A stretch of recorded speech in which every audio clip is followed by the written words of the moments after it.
Since time began, the snake has been symbolic of evil, destruction, death.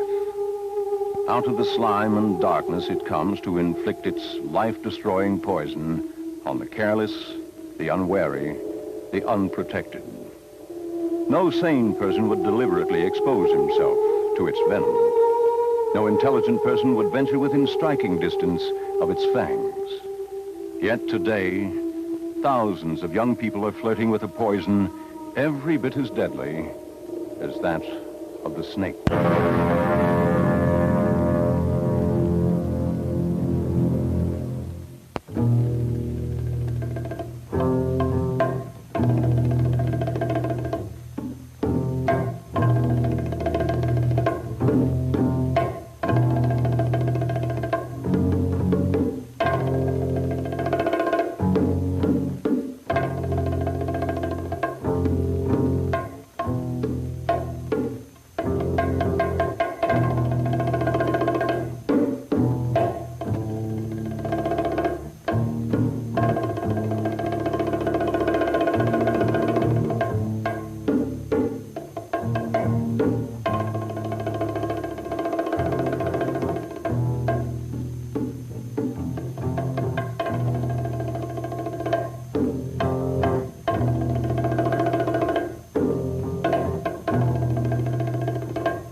One of the potentials for illegal drug traffic is the school. Here, the connection can be found with these peddlers of misery who prey on the unwary, the uninformed, the curious, the thrill seekers. Most young people will continue through life as normal, responsible citizens. Others, the shunted and unloved, the unguided, the seekers of thrills and kicks are candidates for the slave world of lifelong drug addiction. But no one is immune. How does it happen? Where does it start? What are the signs?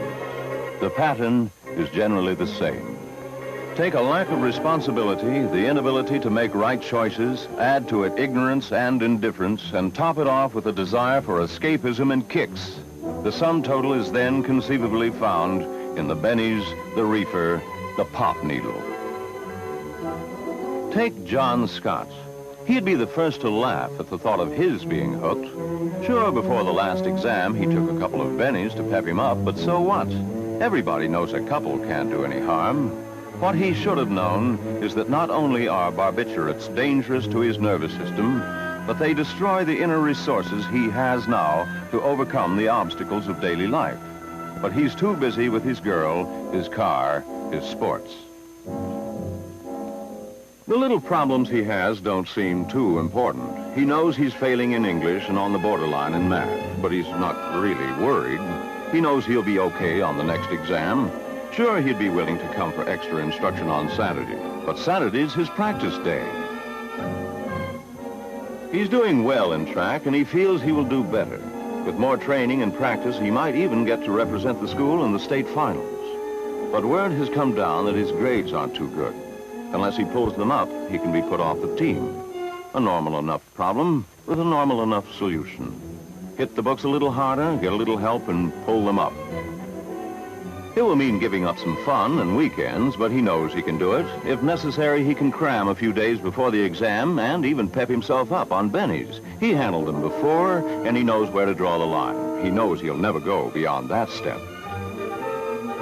But someone else knows John has taken his first step toward drugs. Someone who is willing to help him take the second and the third and the fourth steps, where eventually he becomes a member of that tight society of drug addicts. John, it seems perfectly natural and innocent to bump into an old classmate. He hasn't seen Pete since he dropped out of school last year. From the looks of him, he seems to be doing well on his out-of-town selling job. What John doesn't know is the selling job is pushing dope, and the long absence from town was spent in the state prison. Their accidental meeting calls for a little celebration, and Pete has just the thing. There's a little private party going on tonight, plenty of fun and laughs. Take a break from the books and live a little. It sounds good, but today's his father's day off, and John needs his help with some school problems.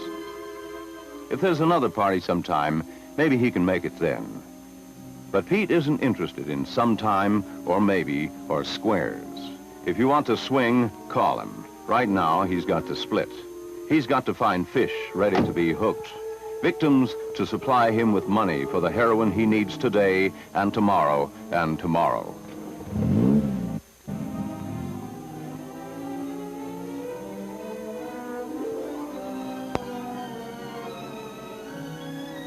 Compared to Pete's problems, John's are nothing.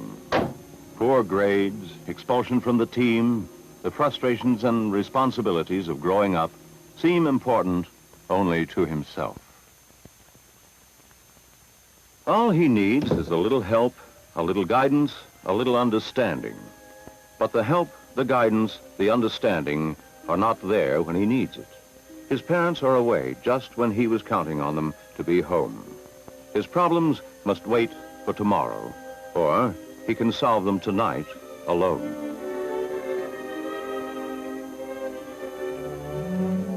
Only he can go just so far alone. During his childhood, he was loved, helped, protected. Suddenly, that's all gone. Now he's in a man's body, he's expected to be a man, to stand alone on his own 2 feet. This he will gladly do, but he needs a little push. He needs someone to help him over the hump of schoolwork that's troubling him. Today, he's had it. The studies can wait until tomorrow. He knows he can finish them then. What he doesn't know is behavior habits formed long ago are now taking over. The practice of putting things off, making excuses, shirking unpleasant tasks is strongly etched in his character. It's Saturday night, and everyone else is out having fun. It's the best excuse in the world to join the party.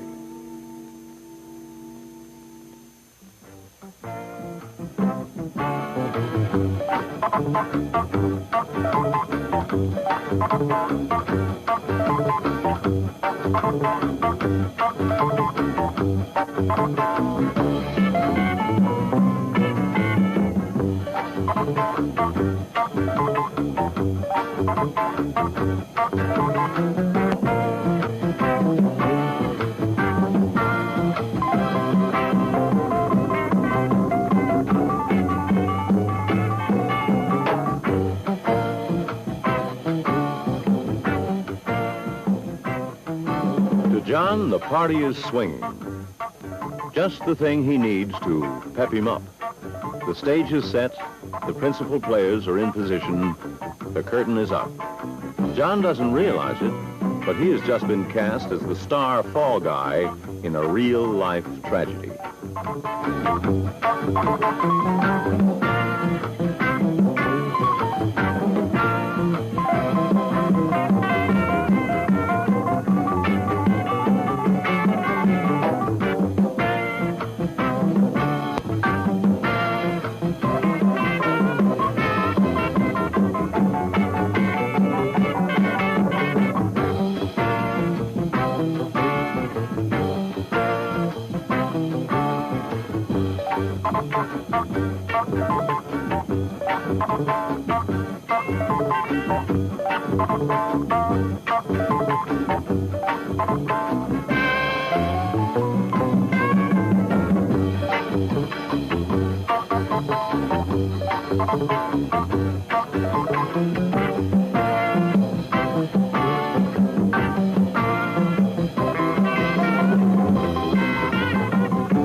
Of the dance, the excitement of Helen and several beers have taken effect.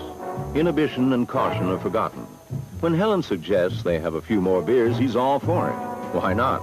Everyone else is doing it. To refuse would be square, and that terrible label must be avoided at all costs. Besides, he's never been high on it before, and he never will. He can handle the stuff. The only trouble is he can't handle so much. Under the influence of the beer, Helen comes through as much more friendly. He's flattered by her attentions and her interest in him. If he could see her arms scarred by the needle marks, he would know she's a hype. If he could see her police record, he would know she works for Pete. Pete and Helen know their parts well. They've been through it before, and they know the time is right. Throw out the sucker bait. It's time for the next step. The next step is the garage. There, some of the gang are really blasting. That's where the real action is. Come on and take a look. Take a trip from Squaresville. Live a little and see what it's like for yourself.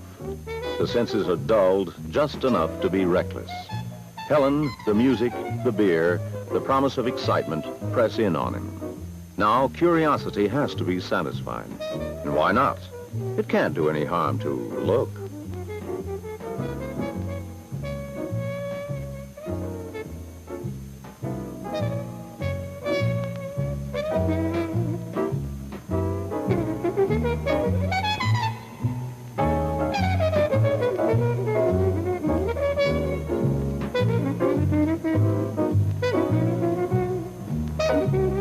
This is the real action, the pot party. The trippers, the grasshoppers, the hip ones, all gathered in secrecy and flying high as a kite. Outside the boundaries of their phony world of kicks is the ever-present possibility of discovery. This must be avoided at all costs, for discovery brings with it the penalties of society: shame, arrest, prison. So destroy the evidence, leave not a trace, burn it in paper trash. That way they can deny possessing the illegal marijuana. They can say the flaming can is part of a game. They can lie. They can swear. This time the gang's lucky. It's not the law or discovery or problems. It's just their supplier, Pete, with his #1 chick, and a new guy looking for kicks.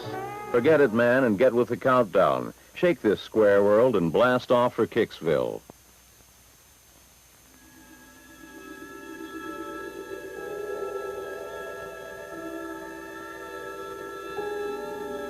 To John, his first pot party looks exciting.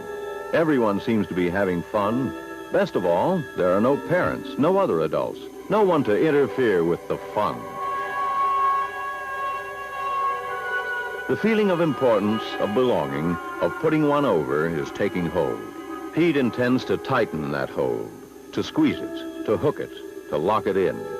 Now's the time to introduce the joints. But Pete has learned the rules well. A pusher can never be caught with the stuff on him. Instead, he must leave it, stash it, get it from a flunky. This is the test, the time to separate the man from the boy.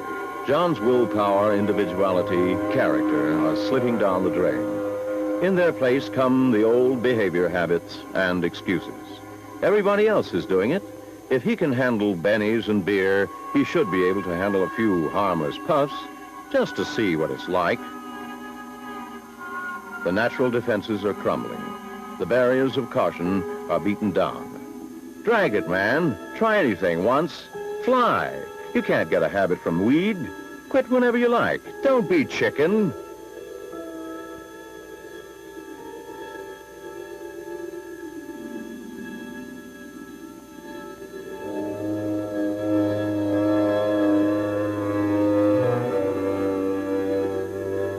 Come on, man. Get with it. Under the proddings of the gang, the effects of the atmosphere and beer, the desire to belong, he chooses to go along.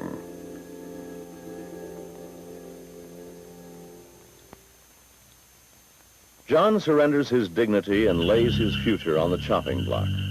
Not whether it's good or bad or right or wrong. But if he stopped to think, he would see the stupidity of it all. Now he's too involved to think. He's having kicks. He's away and flying. Up, up, out of this world.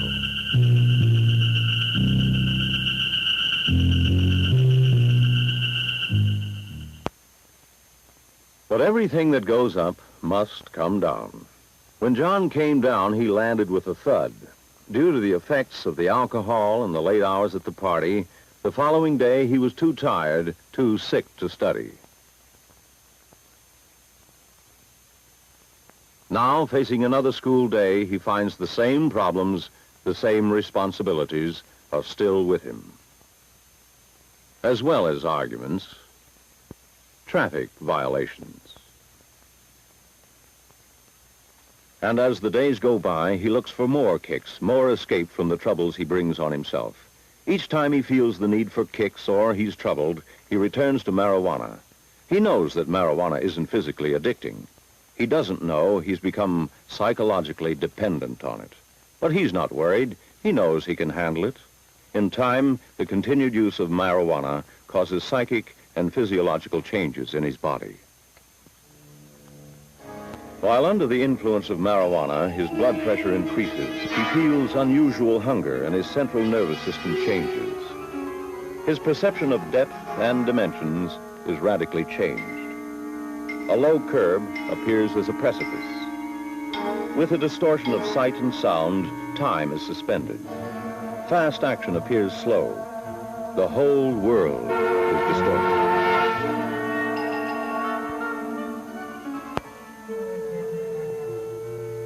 When the big blow comes, the world caves in. Being put off the team leaves him angry, resentful, humiliated. He's sinking into the pit of despair, and he needs help to pull himself out. But where should he look for it? Whom should he ask? The coach won't give him a break. The teacher? He's already failed him, so why keep on with studies? His parents? They don't understand anything. Religion? What a laugh that would give the gang. Those resources and others are available to him, but he thinks only a pal can help. Help split this square world. Help him forget everything and everybody. He's been dragging the weed now long enough to want to try a bigger kick. In his present frame of mind, the bigger, the better. Psychologically, he's ready to make the big C. His pals have introduced new props, and he's anxious to examine them. Caution, intelligence, normal defenses go up in pot smoke. Hank is a real hype, a hooked mainliner beyond hope. He is long past getting any kicks from marijuana. His body is conditioned to heroin, one of the most powerful, dangerous drugs known to man. So dangerous that its importation, even for medical uses, has been banned in the United States since 1925. Every day, the cost of his habit rises. $80, $90, $100 a day and more. Every day, he must have increasing amounts of the drug. To get it, he will lie, steal, murder, even trap the innocent. The outfit that he uses is the drug addict's only friend. With it, he can exist in his living hell until the next fix.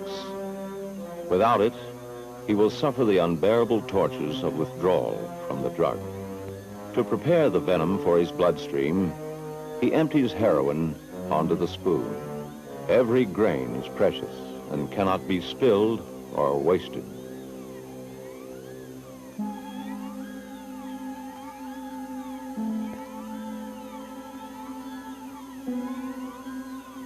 A few drops of water are added to make a solution.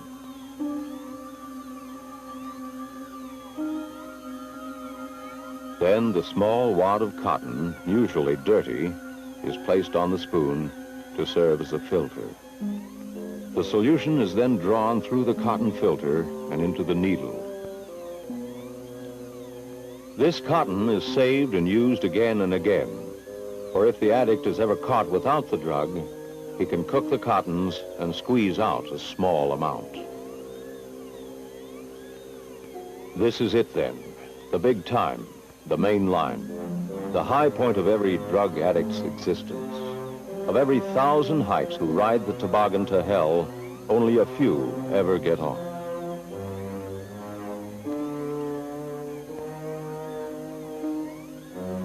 Of course, Pete is careful not to let John see the actual needle pop. That is hidden, ignored, bypassed. Instead, only the fun, the kicks, the real blast is played up. The tourniquet is quickly tied and secured. The vein is enlarged. The hype is ready. All sanitary precautions are ignored and normal hygiene protections are out. All addicts run the risk of infecting themselves with tetanus, hepatitis, venereal, and other diseases. But in a race with time to stop withdrawal, he doesn't think of such things.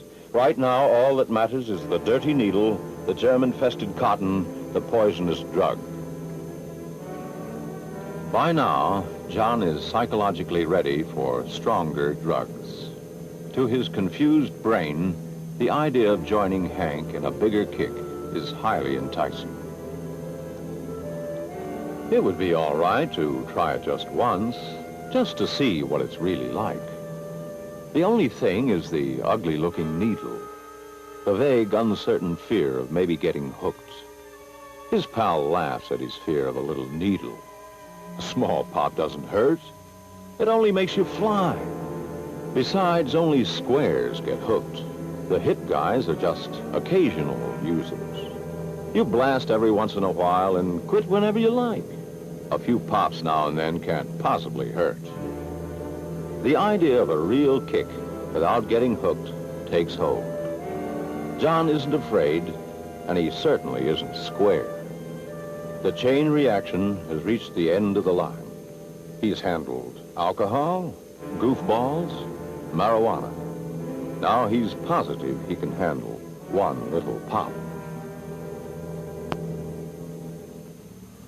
But something seems to have gone wrong. The excuse of, "it can't happen to me," was all right for the first pop and the second and the third. But the more heroin he shoots, the more tolerance his body builds, and the more he needs. He needs a shot now, and he needs it badly. But this is the last one. After he's feeling better, he'll quit. Never touch the stuff again.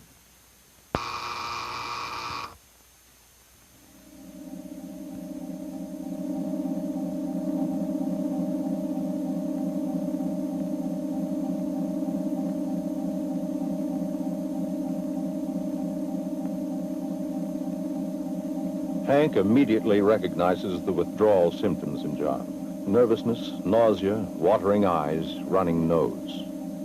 Too bad, but his pal Pete isn't around to fix him up. Hank needs every grain he has for his own fix. There's nothing to do but wait till Pete comes with more stuff. In the meantime, sweat it out, pal. You wanted kicks? Now pay the price.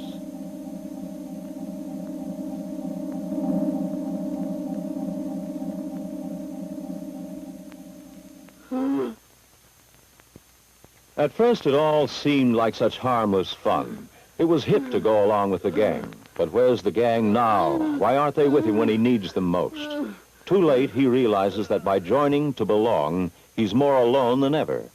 This is the one trip he must take all alone. Only he himself can experience the unbearable agony of withdrawal. Alternately, he will feel chills and burnings.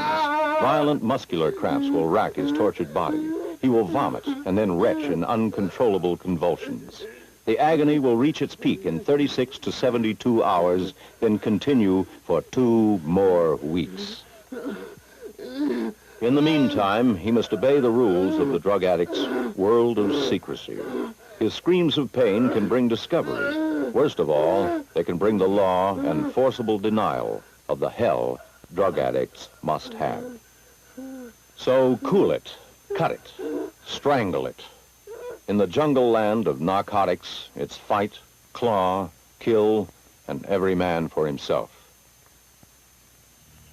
The demons of withdrawal pains have increased their torture. They run rampant through his body and prepare to multiply themselves hundreds of times again. Ironically, the only relief from his demons is through the very poison that originally hooked him. The same heroin that will bind him ever more tightly to his living hell. But the blessed temporary delivery is not given through any noble, charitable motives. It's just the final step in Pete's carefully laid plan. He's made another junkie and another source of money. Now, with the hook in deep, he twists it to make sure the victim will never get away. Now that John has experienced the horrors of withdrawal, he will make sure he gets his junk every day. His pal Pete will be glad to supply him, but only for money, plenty of money. For in the vicious racket that preys on human misery, there is no trust, no credit, no mercy. It's cash on the line or the unbearable agony of withdrawal. How to get the money presents tremendous problems. To secure this money, John must now do things he would never dream of doing before he was hooked. First, he sold his wristwatch, then his hi-fi. Today, it's his mother's best silverware. Although always pressed for more and more money to support his habit, John must preserve outward appearances. Every day, he must go through the motions, the pretense of living a normal life. No one must ever know he's a hopeless junkie. But the law enforcement officers, ever alert to the deadly drug traffic, are about to know. Helen, the swinger, the hip chick of the gang, has been picked up for shoplifting in a downtown store. Her previous arrests for shoplifting and prostitution, her addiction to narcotics, weigh heavily against her. But the shame, the stigma, the prison sentence she faces are of secondary importance now. Her immediate problem is getting another fix to hold off the terrible withdrawals. In police custody, she knows a fix is impossible. So she will settle for the next best thing and cooperate with the law. She will sell the gang, her friends, her soul for the help she needs to face the coming withdrawal tortures. Swiftly acting on her lead, the forces of the law strike back, and another small tentacle of the drug octopus is cut off.